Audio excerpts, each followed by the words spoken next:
They do point out the Denver coach. He was the first to go. Actually, Denver coach Matt Rule was the first to go. Yeah. So it was him. What was that guy's name on Denver? Nate. Was it what the hell was Hackett? it? Hackett. Nathaniel Hackett. Everyone with the couldn't hack it. Yeah. Well, you're right. He could not. And then so now we have they joined Cliff Kingsbury and Lovie Smith and probably Sean McVay, who's gonna seems like he's gonna step down and go be with his. He said that last year. Yeah, the offensive coordinator in New England. Has anyone heard on Matt Patricia? Does he still have a job? Yeah, I think so. Strange. I think so. He's not an offensive coordinator, dude. No, he's not. I mean, Mac Jones isn't a quarterback, so I don't blame him necessarily. But it's going to be interesting because I think Belichick said something. We all got to work together, which is an interesting way to put it. So I don't know. I don't know what's going to go on there, but it's you know what? Who cares? They're not in the playoffs, the Patriots. Let's talk about a team that is in the playoffs, and that's your Miami Dolphins. Yeah. So Tua Tagovailoa, what's his deal? Is he going to play? Here's Mike McDaniel after the game when asked about Tua, and this is what the Dolphins coach had to say about his QB1. You sure you want to hear about that? Sorry, one second. Pretty sure. I thought you said you had it ready already. What did you do? It's my fault. What are you hanging out with your Pikachu dog? I'm not. I just got so focused. What are you so focused on your game show this week on Wednesday at the Doral Improv? What are we talking about? Huh? That's right. That is. If anyone's interested in going, you can hit up my DMs because that's the only legal way I can do it, and I can possibly give you free tickets.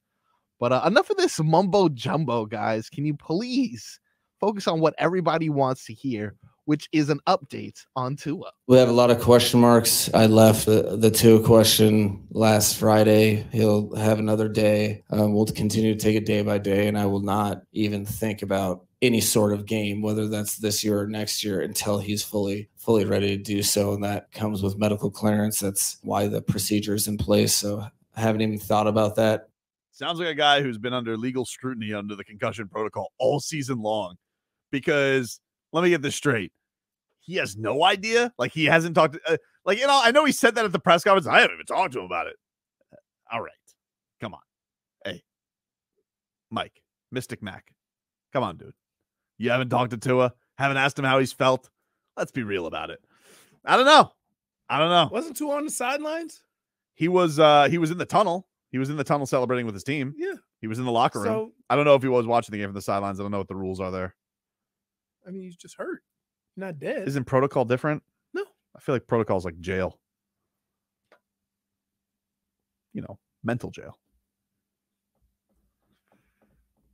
-1. I'll take it. -1. You all right, dude? You ought to calm down a little bit. What do you mean? I'm not. You just come out guns a blazing. Most of the time, we can't get you to this point where you say, "I just take the -1." That was I overstepped. Yeah, I went too far. No, but just because he's injured doesn't mean he can't. I want him back so bad. I know. You know why? So bad.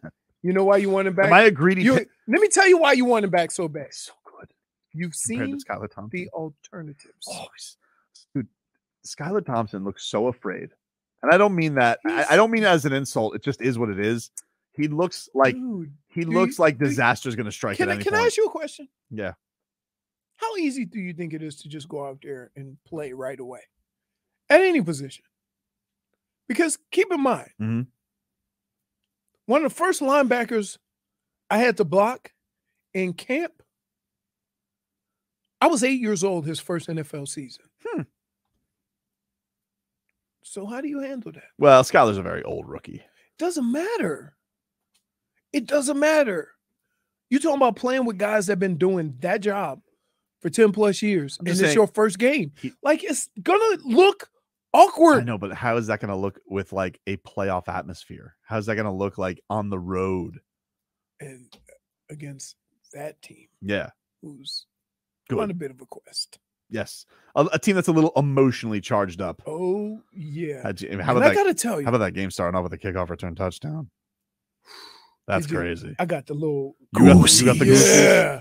I'm like, what a perfect start to make everybody like, at least we can relax. I can't even believe the Patriots came back at all in that game. They tied the score twice. I would have felt like the game was over. Because keep in mind, the score was tied And Buffalo hadn't scored a touchdown yet.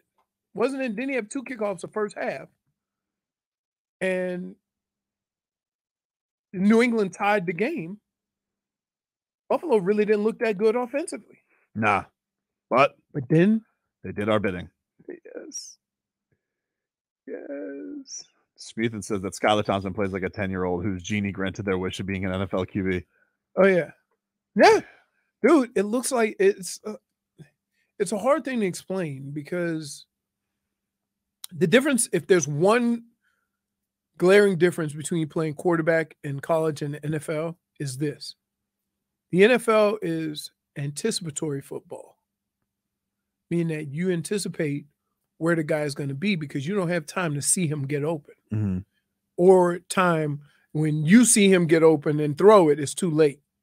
You have to throw him open. And that's why sometimes in the NFL, it looks like the ball's just going to no one. Because if you anticipate and he makes a wrong cut, that ball's going to no one. But in college, you see the guy go open and then you throw it. It is going to be an interesting thing, though, because obviously the last time Tua went through concussion protocol, it was a very scary situation because he got stretchered off the field. Mm-hmm. We all saw that.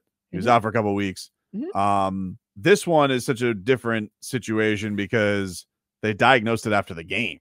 You know, they're like, oh, he couldn't remember what was here on this decision and whatnot. I don't mean to bro science it. I don't know. I don't know what the situation is of how long he should be out, but he was out 2 weeks the last time, came back. So I don't know. I don't know if Tua's in the spot where he's actually thinking about his health future, his NFL future. I feel like the first time the report that came out last week from Glazer was if they were going to target a date, it was going to be coming back for the playoffs. Mm-hmm. I don't know if that was optimistic or what, but I don't think it's crazy to think that he could be back. No, it's not. But the fact of the matter is that when he's cleared to play, he'll play. Whenever that is. And I just leave it at that. But would I like him to play this week? Yes. But the more important thing is I'm not going to be the guy that criticizes the situation or the circumstances and then criticize the remedy of it. Yeah, and it's one they of those... have a bunch of tests in place. He passed the test. He clears protocol. He can play. Oh, there's going to be people like, even if he passes protocol, that are going to look at the Dolphins, which they shouldn't, because it's his decision ultimately, right? But there are going to be people that are like, I can't believe that you're putting him out there. 3 concussions in 1 year. How are you going to have him out there playing quarterback? Newsflash. Probably had more than 3. In his life or the season? The season. It's just the nature of it. Right? Like, I don't want to be a Debbie Downer. But look around that football field. Look at some of the collisions or how people fall. And I would say this, that contrary to popular belief, everybody thinks it's a hit. No. When you fall on that hard-ass ground, those cause me more concussions, not tackles, but my head hitting that hard surface, whatever that is, frozen ground, whether it's turf, indoor turf with hardly no cushion. Yeah, all those things are responsible more than the actual hits. So we've seen Tua, and I think it was the last against Green Bay. Yep. Where it was in the first half. He got somebody tackled him from behind and he flipped onto his back and banged his head. Yep. Right? If he had just gotten tackled, he'd be fine. Well, but here's the thing though, like he still played. Like it was like, yeah. It's not like not very well, but he's no. I mean, it got derailed after that. But the thing, I think the thing that was so fascinating about it is that hit happens. Mostert fumbles the football, and then they don't touch the football again for like 40 minutes. So we don't know. We don't realize. Like, you don't even remember it. You're like, oh yeah, except for Broski on Twitter, who was just like, hey guys, I was at the game, and did you guys remember that hit that he took on that Durham Smythe flip? No. This guy does, though. Put him on the medical staff. The guy's got an eagle eye for this stuff. The thing is that everybody thinks it's so easy to see. It really isn't, because a player has a lot to do with it, right? Like I've played almost a half a game with a dislocated finger before the swelling got too big. They had to cut my glove off. He goes, well, why didn't you say anything? I said, I was okay. I mean, I guess now Is that it's what Bam's talking about? what? When he's like, we would be in the ER, but Yeah. Yeah. But it's hard as a running back or a football player when you can run to say I need to be out because of my hand or my. It's a tough thing. Like more importantly, I think players do things the way they do to keep their credibility on the field. Right? It really has nothing to do with any of us, but you have to make damn sure if you're gonna miss time, that the people that you play with, the people that depend on you, understand you really can't go.